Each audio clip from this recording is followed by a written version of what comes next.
여러분, 오늘은 기분 좋은 이야기부터 하지 않겠습니다. 하지만 꼭 알아야 할 이야기부터 하겠습니다. 사람들은 흔히 이렇게 말합니다. 돈만 있으면 노후는 괜찮다. 명예만 있으면 인생은 성공이다. 그런데요, 80세를 넘긴 분들의 이야기를 들어보면 이 말은 거의 다 틀립니다. 80세가 넘는 순간 우리가 평생 붙잡고 살았던 것들, 직함, 명예, 재산, 체면, 영향력, 이것들은 하나둘씩 조용히 사라집니다. 아무도 당신의 과거 직업을 묻지 않고, 아무도 당신의 연봉을 궁금해하지 않으며, 아무도 당신의 전성기를 기억해주지 않습니다. 그럼 질문 하나 드리겠습니다. 그 모든 것이 사라진 뒤에도 끝까지 남는 것은 무엇일까요? 놀랍게도 사람마다 조금씩 다를 것 같지만, 실제로는 거의 비슷합니다. 80세를 넘긴 인생의 끝자락에서 사람들에게 남는 것은 항상 5가지로 정리됩니다. 이 5가지를 준비한 사람은 노년이 불안하지 않습니다. 하지만 준비하지 못한 사람은 돈이 있어도 자식이 있어도 마음이 무너집니다. 오늘 이 영상에서는 미화하지 않고 겁주지도 않고 현실 그대로 말씀드리겠습니다. 80살이 넘으면 명예도, 돈도, 체면도 사라지고 끝까지 남는 것 딱 5가지가 무엇인지 지금부터 하나씩 차분하게 이야기해 보겠습니다. 1. 첫 번째로 남는 것, 몸의 상태. 80세 이후의 인생을 한 문장으로 정리하면 이렇습니다. 몸이 곧 삶의 전부가 되는 시기입니다. 젊을 때는 돈이 부족해도 몸으로 버틸 수 있고, 몸이 좀 불편해도 계획과 의지로 해결할 수 있었습니다. 하지만 80세를 넘기면 이야기가 완전히 달라집니다. 이 시기에는 얼마를 벌었는지보다, 얼마를 모았는지보다, 내 몸이 오늘 어디까지 움직여주느냐가 하루의 질을 결정합니다. 많은 분들이 노년에 가장 무서운 걸 병이라고 생각합니다. 하지만 실제로 노년을 가장 괴롭히는 건 병 그 자체가 아니라 자유를 잃는 과정입니다. 혼자 화장실에 갈 수 있는지, 의자에서 스스로 일어날 수 있는지, 밤에 통증 없이 잠들 수 있는지, 이 3가지가 가능하냐, 불가능하냐에 따라 노후는 천국이 되기도 하고 감옥이 되기도 합니다. 여기서 중요한 사실 하나 말씀드리겠습니다. 80세 이후의 몸 상태는 그때 가서 갑자기 결정되지 않습니다. 60대, 70대에 이미 방향이 정해집니다.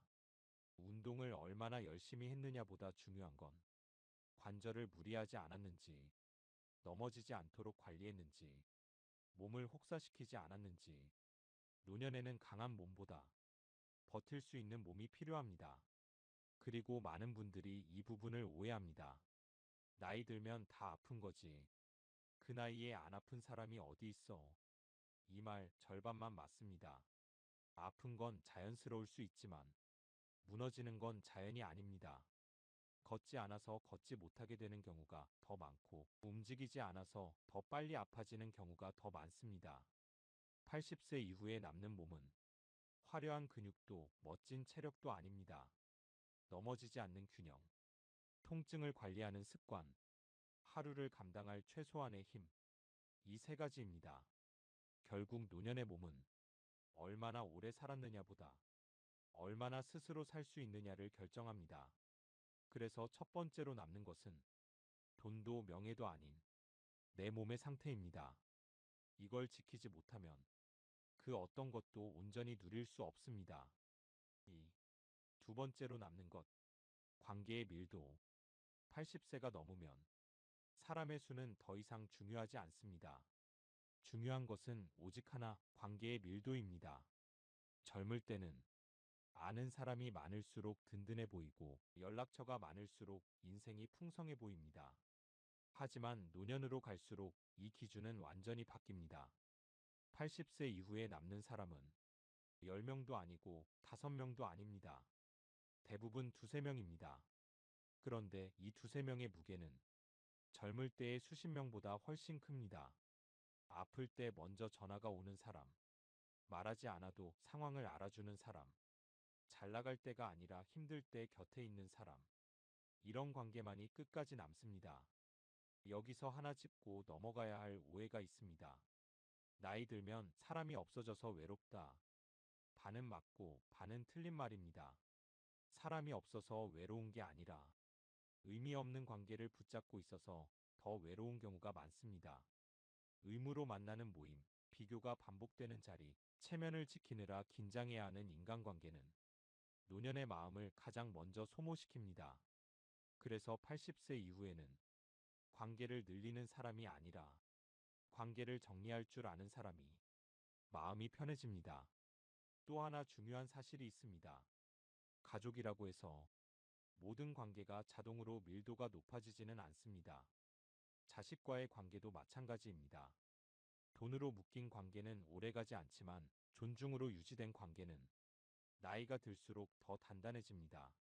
노년에 남는 관계는 얼마나 자주 만났느냐가 아니라 얼마나 편안했느냐로 결정됩니다. 말을 아껴도 어색하지 않고 침묵이 불편하지 않으며 있는 그대로의 나를 숨길 필요 없는 관계. 이게 바로 80세 이후에 남는 관계의 밀도입니다. 그리고 이 밀도는 나이가 들어서 갑자기 만들어지지 않습니다. 지금 어떤 관계를 선택하고 어떤 관계를 내려놓느냐가 그때를 결정합니다. 그래서 두 번째로 남는 것은 사람의 수가 아니라 관계의 밀도입니다. 3. 세 번째로 남는 것, 하루의 리듬. 80세 이후에 사람을 가장 빠르게 무너뜨리는 것은 질병보다 먼저 하루가 무너지는 것입니다. 많은 분들이 이렇게 말합니다. 이 나이에 무슨 할 일이 있나? 이제 쉬어야지. 하지만 이 말이 노년에는 생각보다 위험합니다. 사람은 할 일이 없어서 쉬는 게 아니라 쉴 수 있어서 살아있는 것입니다. 80세 이후에는 직업도 사회적 역할도 대부분 사라집니다. 그때 남는 것은 오직 하루를 어떻게 보내느냐입니다. 아침에 눈을 뜨는 시간, 밖으로 나가는 이유, 누군가와 말을 섞는 순간, 저녁에 하루를 정리하는 시간. 이 작은 리듬이 노년의 정신을 붙잡아 줍니다. 하루의 리듬이 사라지면 사람은 빠르게 무기력해집니다. 무기력은 곧 식욕저하, 수면장애, 우울로 이어지고 몸까지 무너뜨립니다. 그래서 80세 이후에는 대단한 목표가 필요하지 않습니다. 중요한 건 반복 가능한 하루입니다. 매일 같은 시간에 일어나고 짧게라도 몸을 움직이고 누군가와 한마디라도 나누고 하루를 끝냈다는 감각을 갖는 것.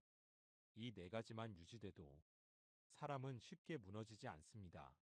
여기서 중요한 포인트 하나 말씀드리겠습니다. 노년에 필요한 것은 할 일이 아니라 내가 필요한 이유입니다. 화분에 물 주는 일, 동네 한 바퀴 걷는 일, 손주에게 안부 전화 한 통, 책 몇 쪽 읽고 밑줄 긋는 일. 이런 사소한 역할이 나는 아직 하루를 살고 있다는 확신을 만들어줍니다. 반대로 아무도 나를 필요로 하지 않는 하루는 몸이 멀쩡해도 마음을 먼저 병들게 합니다. 80세 이후의 하루는 속도가 아니라 리듬으로 삽니다. 빠르지 않아도 괜찮고 대단하지 않아도 됩니다. 끊기지만 않으면 됩니다. 그래서 세 번째로 남는 것은 돈도 사람도 아닌 하루의 리듬입니다. 이 리듬이 살아있는 한 노년은 기다림의 시간이 아니라 여전히 살아있는 시간입니다. 4. 네 번째로 남는 것, 스스로에 대한 태도. 80세가 넘으면 사람들은 더 이상 당신을 평가하지 않습니다. 직업이 뭐였는지, 얼마를 벌었는지, 얼마나 대단했는지. 이 모든 질문은 어느 순간 완전히 사라집니다. 그때부터 남는 것은 단 하나, 당신이 당신을 어떻게 대하느냐입니다. 노년기에 무너지는 사람들을 보면 몸이나 돈보다 먼저 자기 자신에 대한 태도가 무너집니다. 이제 쓸모없다. 남에게 짐이 됐다. 내가 왜 이렇게 됐을까? 이 말들이 반복되기 시작하면 몸이 버텨줘도 마음이 먼저 주저앉습니다. 반대로 환경이 넉넉하지 않아도 표정이 단정하고 말이 차분하며 스스로를 함부로 대하지 않는 분들이 있습니다. 이 차이를 만드는 건 능력도 환경도 아닙니다.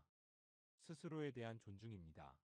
80세 이후에는 누군가 나를 인정해 주기를 기다릴 수 없습니다. 그럴 시간도 여유도 없습니다. 이때 필요한 건 나는 여전히 존중받아야 할 사람이다라는 내 안의 기준입니다. 몸이 느려져도, 돈이 줄어들어도, 사회적 역할이 사라져도, 나 자신을 하찮게 여기지 않는 태도. 이것이 노년의 품격을 지켜줍니다. 여기서 중요한 포인트가 하나 있습니다. 자존감은 젊을 때처럼 성취에서 나오지 않습니다. 노년의 자존감은 태도에서 나옵니다. 말투, 자세, 하루를 대하는 방식, 스스로에게 건네는 말. 이 작은 태도들이 쌓여 나는 아직 괜찮은 사람이다라는 확신을 만듭니다. 80세 이후에도 스스로를 존중하는 사람은 누군가에게 함부로 대접받지 않습니다. 사람들은 본인이 스스로를 대하는 만큼 대해주기 때문입니다. 그래서 네 번째로 남는 것은 타인의 평가가 아니라 스스로에 대한 태도입니다. 이 태도가 무너지면 아무리 많은 것이 있어도 삶은 금세 퇴색됩니다. 5. 다섯 번째로 남는 것. 삶에 대한 해석. 80세를 넘기면 사람들은 더 이상 미래를 크게 계획하지 않습니다. 대신 조용히 자신의 인생을 돌아보기 시작합니다. 같은 인생을 살았는데도 마지막에 남는 감정은 사람마다 완전히 다릅니다. 어떤 분은 이렇게 말합니다. 그래도 참 괜찮은 인생이었어. 또 어떤 분은 이렇게 말합니다. 나는 왜 이렇게 살았을까? 이 차이는 돈의 많고 적음도 아니고 자식의 성공도 아니며 건강의 완벽함도 아닙니다. 삶을 어떻게 해석하느냐의 차이입니다. 노년의 괴로운 사람들의 특징은 과거를 계속해서 후회의 시선으로만 바라본다는 점입니다. 그때 왜 그랬을까? 왜 그렇게 선택했을까? 왜 그 사람을 붙잡았을까? 이 질문은 답이 없습니다. 그리고 답이 없는 질문을 붙잡고 있으면 마음만 소모됩니다. 반대로 평온한 노년을 보내는 사람들은 과거를 이렇게 해석합니다. 그땐 그럴 수밖에 없었다. 그래도 최선을 다했다. 이 해석 하나가 마음을 살립니다. 80세 이후에 필요한 태도는 비교가 아니라 정리입니다. 남의 인생과 비교하지 않고 지나간 선택을 단죄하지 않으며 지금의 나를 부정하지 않는 것. 이 세 가지가 노년의 평온을 만들어줍니다. 삶에 대한 해석은 누가 대신 해줄 수 없습니다. 자식도, 배우자도, 의사도, 종교도 대신 해줄 수 없습니다. 마지막에 남는 건 나는 어떤 인생을 살았다고 말할 것인가? 이 질문에 대한 나만의 대답입니다. 그래서 다섯 번째로 남는 것은 기억의 조각이 아니라 삶에 대한 해석입니다. 이 해석이 따뜻하면 인생의 마지막 장면은 두려움이 아니라 조용한 수용이 됩니다. 클로징. 지금 바꿔야 할 단 하나. 오늘 우리는 80세가 넘으면 끝까지 남는 다섯 가지를 이야기했습니다. 몸의 상태, 관계의 밀도, 하루의 리듬, 스스로에 대한 태도, 그리고 삶에 대한 해석. 이 다섯 가지에는 공통점이 하나 있습니다. 그때 가서 바꿀 수 없다는 것입니다. 80세가 되었을 때 몸이 무너져 있다면 그건 갑작스러운 불운이 아니라 오랜 선택의 결과입니다. 그때 주변에 남은 사람이 없다면 그 또한 우연이 아닙니다. 하루를 어떻게 살아왔는지가 관계를 만들었기 때문입니다. 그래서 지금 바꿔야 할 것은 돈의 액수가 아닙니다. 환경도 아닙니다. 자식도 아닙니다. 지금의 태도 하나입니다. 몸을 대하는 태도, 사람을 대하는 태도, 하루를 흘려보내지 않는 태도, 스스로를 존중하는 태도, 내 인생을 해석하는 태도. 이 태도 하나만 바뀌어도 노년의 방향은 달라집니다. 인생은 어느 순간 갑자기 무너지지 않습니다. 조용히 매일 조금씩 방향을 바꿀 뿐입니다. 오늘 이 영상을 본 지금 이 순간이 그 방향을 바꾸기에 가장 빠른 시점입니다. 여러분의 노년이 두려움이 아니라 정리된 시간, 그리고 존엄한 시간으로 남기를 바랍니다. 지금까지 시청해주셔서 감사합니다.